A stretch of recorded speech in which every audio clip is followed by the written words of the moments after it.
Oke,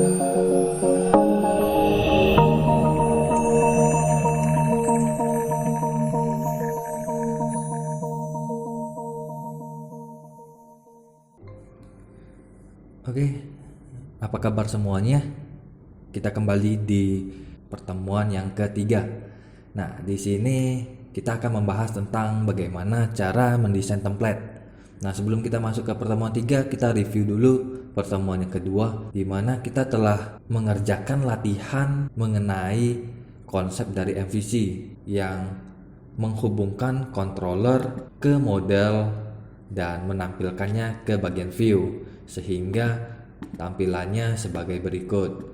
Nah, fungsi dari coordinator sendiri adalah framework PHP sehingga fokus terhadap pengolahan data, dan desain sendiri bukan termasuk ke dalam fokus dari framework coordinator itu sendiri. Sehingga untuk membuat desain yang bagus, maka kita harus menggunakan framework yang lain, dan yang kita gunakan adalah framework CSS, yaitu Bootstrap. Nah, untuk framework Bootstrap sendiri sudah dimasukkan di bagian tools, yaitu di extract file yang bernama Kialab Master. Nah, dua file ini adalah template yang dikembangkan dari Bootstrap. Nah, ketika kita selesai melakukan ekstrak, jadi kita ekstrak klik kanan, kita ekstrak here, dan kita hasilkan Kialab Master.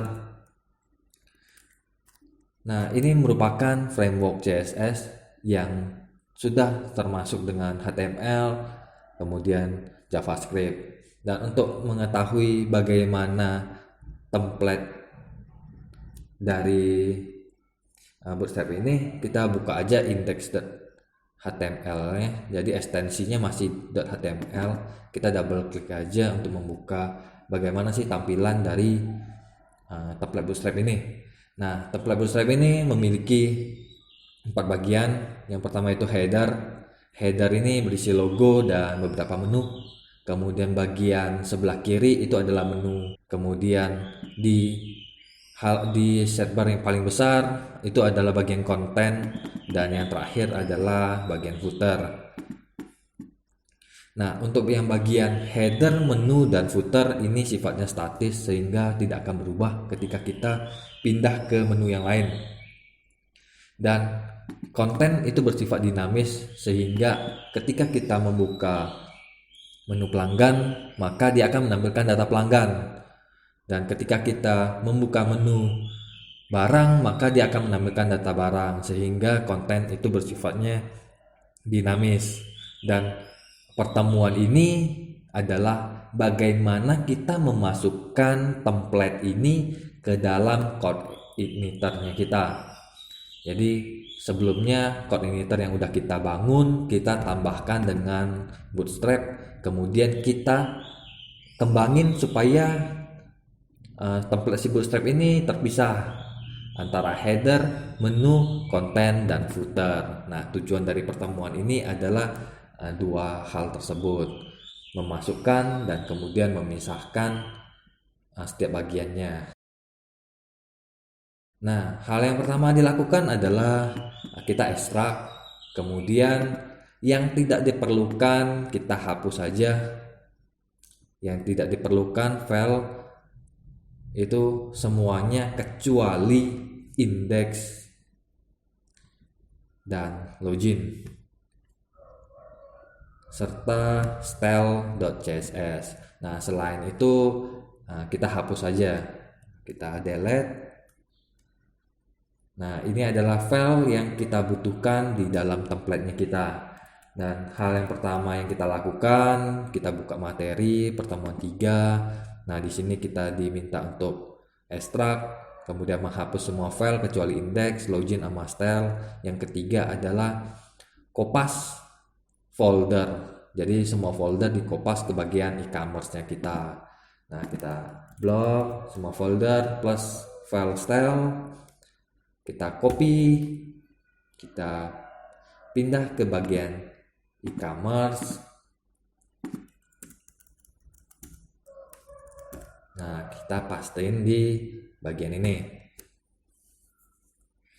Dan selanjutnya kita buka lagi ke pertemuan 3. Nah, kita lanjut untuk membuat folder layout di bagian view, sehingga ketika kita ingin mengupdate template-nya kita itu tidak berantakan. Jadi kita satukan ke dalam satu folder yang bernama layout. Nah, kita buka sublamnya kita, kemudian kita buka application, kemudian buka view. Nah, di view kita tambahin satu folder, jadi kita klik kanan di view, new folder, kasih nama layout. Nah, kita enter aja, dia akan terbuat satu folder yang bernama layout. Nah, proses selanjutnya adalah tahapan yang kelima, yaitu memindahkan file index dan login.html yang tadi kita ekstrak ke dalam folder layout. Nah, kita kembali lagi ke Kialab masternya. Kalau tadi kita kopas semua folder dan file yang bernama style, nah sekarang kita kopas dua file ini, index dan login. Kita copy, kita pindahkan ke bagian application, kemudian view. Di sini ada folder layout yang baru kita buat, kita pastein di sini. Nah, sampai di sini kita sudah selesai memasukkan template si bootstrap-nya ini. Nah, tahapan selanjutnya adalah memisahkan setiap bagiannya. Oke, jadi tujuan dari pertemuan ini adalah memasukkan template bootstrap ke dalam code igniternya kita. Nah, itu sudah kita lakukan. Dan tahapan yang kedua adalah memisahkan setiap bagian dari website ini ke dalam beberapa file. Jadi untuk bagian header kita masukkan ke bagian header.php, untuk menu kita masukkan ke menu.php, konten ke content.php, dan footer ke file yang bernama footer.php.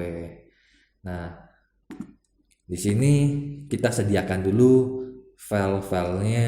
Jadi kita buat file yang bernama footer.php, head.php, content.php, menu.php, dan terakhir wrapper.php. Fungsi wrapper ini untuk menggabungkan 4 file ini, footer, head, content, dan menu. Nah, kita balik ke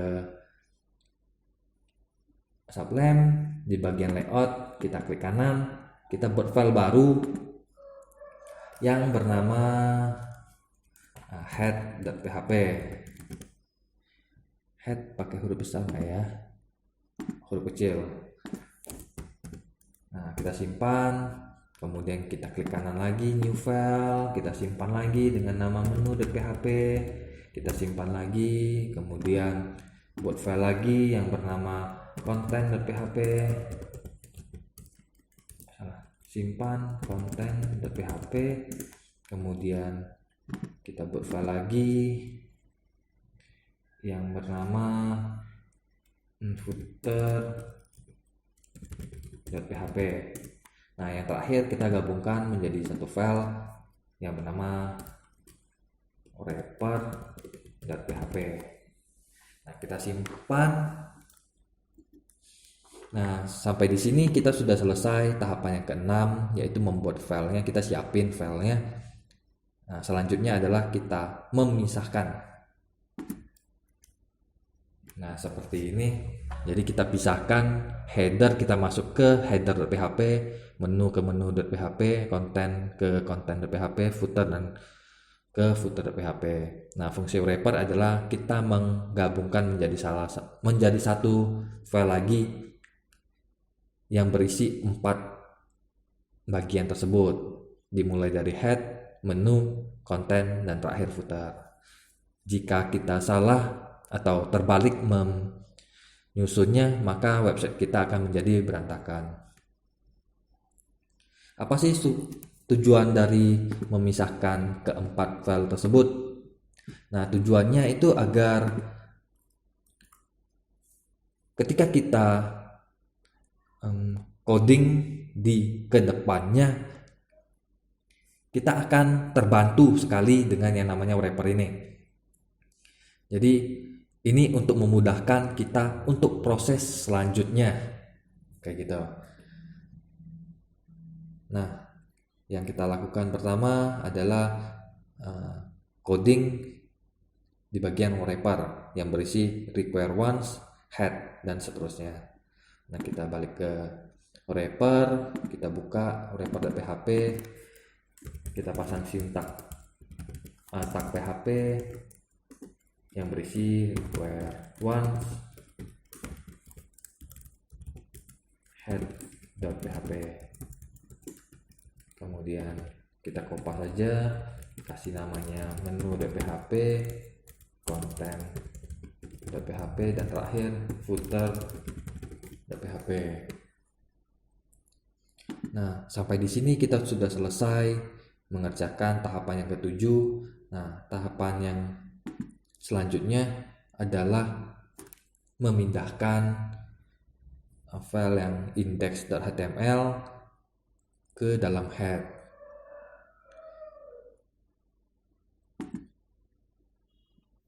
Jadi ini adalah template aslinya yang terdapat di Bootstrap.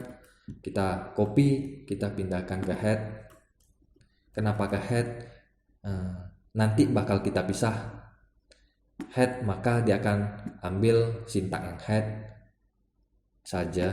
Kemudian menu kita masukkan atau kita pindahkan ke bagian menu, konten ke konten, dan footer ke bagian footer. Tetapi sebelum kita pisahkan, kita gabung jadi salah satu. Kita kopas dulu ke bagian headnya dulu. Nah, kita balik lagi ke materi. Nah, proses selanjutnya ketika kita masuk ke websitenya kita, yaitu localhost /e-commerce, maka yang akan ditampilkan adalah welcome. Nah, seperti ini. Nah, proses selanjutnya kita sudah memasukkan template bootstrapnya ke coordinator. Nah, kita mau lihat apakah template ini sudah muncul, sudah terhubung ke coordinator atau belum gitu. Dan untuk mengetahuinya kita harus mengubah default dari coordinator ini supaya jangan ke welcome tetapi ke bagian dashboard. Jadi selanjutnya kita buat atau kita ubah di bagian roots dari welcome ke dashboard, sehingga nanti waktu kita buka dia nggak akan pergi ke welcome ini lagi, namun kita harus buat satu file lagi yang bernama dashboard. Nah, kita ke config untuk mengubahnya. Nah, di sini ada file yang namanya roots. Nah, ini yang membuat default dari projectnya kita itu ke controller yang bernama welcome. Nah, ini kita ubah supaya controller yang default itu ke dashboard. Kita simpan. Jadi default controller di sini kita tulis dashboard, kita simpan, kita keluar saja. Nah, proses selanjutnya yaitu membuat file yang bernama dashboard di controller. Kita simpan, kita kasih nama dashboard.php. Kita simpan. Nah, isi dari dashboard itu sendiri itu sama seperti project latihannya kita, yaitu kita menghubungkan ke bagian model dan menampilkannya ke bagian view. Namun perbedaannya yaitu kita tidak mengambil data, dan yang kedua adalah kita menulis nama filenya bukan di bagian view ini, tetapi di bagian isi. Dashboard ini menunjukkan folder, dashboard_view ini menunjukkan nama filenya. Oke, jadi kita buat kelas yang namanya dashboard.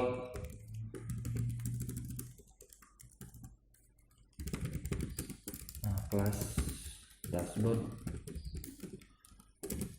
extend isi cari controller,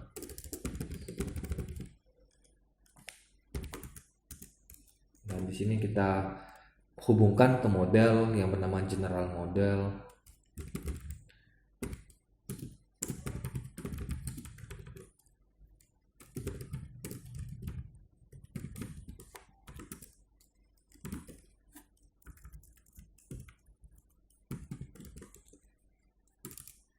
Parent.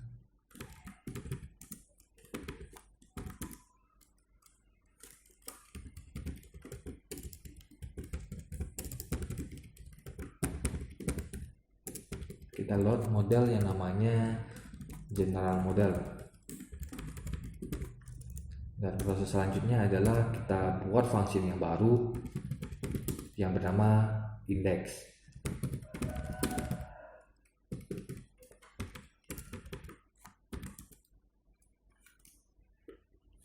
Nah, di sini kita buat array yang berisi nama filenya dari view. Jadi kita buat data array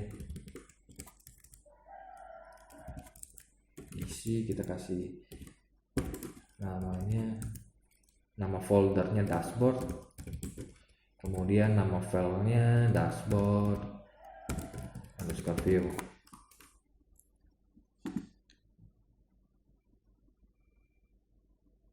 Dan selanjutnya adalah kita nge-load view wrapper.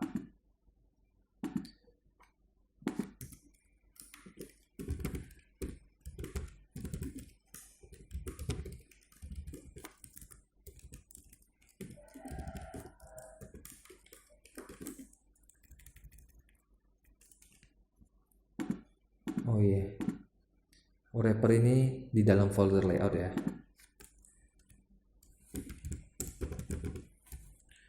Nah, pertanyaannya, kenapa kita tidak menulis nama file dari view-nya di bagian ini? Itu dikarenakan sekarang kita sudah memiliki template, dan template-nya kita sendiri itu terdiri dari dua bagian, yaitu bagian statis dan bagian yang dinamis. Untuk yang bagian statis kita masukin di bagian wrapper yang berisi data. Jadi coba kita buka wrapper, berisi data head, menu, konten, dan footer. Nah, itu sendiri adalah template-nya, sehingga kita masukkan ke bagian yang ini. Kemudian yang bagian yang kedua adalah isi kontennya atau yang bagian dinamis, sehingga kita memasukkan isi kontennya itu ada di file yang bernama dashboard underscore view yang ada di folder dashboard. Jadi untuk load view itu sendiri kita nge-load template-nya, sedangkan kontennya itu kita masukkan ke dalam array ini untuk nama filenya. Nah, proses selanjutnya adalah kita buat yang namanya general model, karena kita di sini load model yang bernama general model. Apa sih kegunaan general model? General model ini dikerjakan hanya satu kali saja, fungsinya untuk keseluruhan projectnya kita. Jadi seluruh projectnya kita pasti akan menyimpan data, edit data, dan delete data. Nah, ini kita kerjakan satu kali, dan seterusnya kita tidak perlu lagi yang namanya insert data. Jadi kita tinggal memanggil function ini untuk melakukan insert ke tabel tersebut, dan seperti itu. Ini memudahkan kita untuk kedepannya dalam mendevelop project website di Codemeter. Kita kerjakan, kita buat file yang namanya general model. Jadi di model kita klik kanan, kita new file, kita simpan dengan nama general model, general underscore model.php. Kita kasih tag PHP, kemudian berisi kelas yang namanya sama persis dengan nama filenya, extend CI model. Kemudian di sini ada terhubung ke database, sehingga kita harus bikin public function construct yang berisi this load db atau this load database.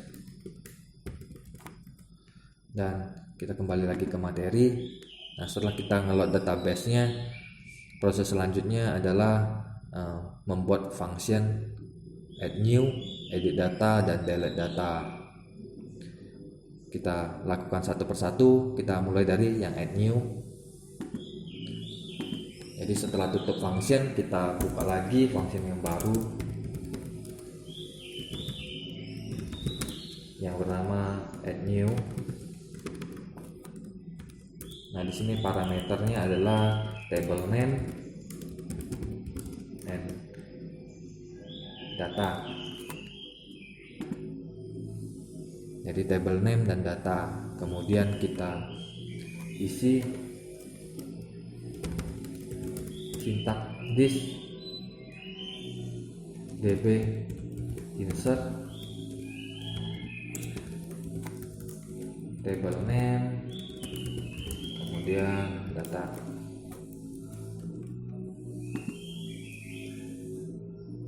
Nah, ketika kita telah selesai melakukan atau menambahkan function add new, kita lanjutkan ke penambahan function edit data. Nah, kita copy saja, kita edit data,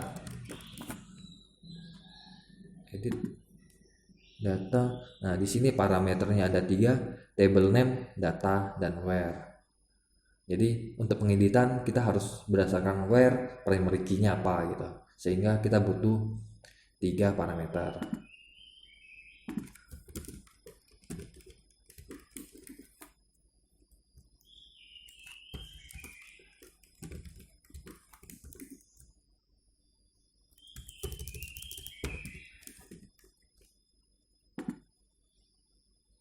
Nah, selanjutnya yang terakhir adalah delete data, di mana ada 2 variabel. Yang pertama ada 2 parameter. Yang pertama adalah nama tabelnya, yang kedua adalah where-nya.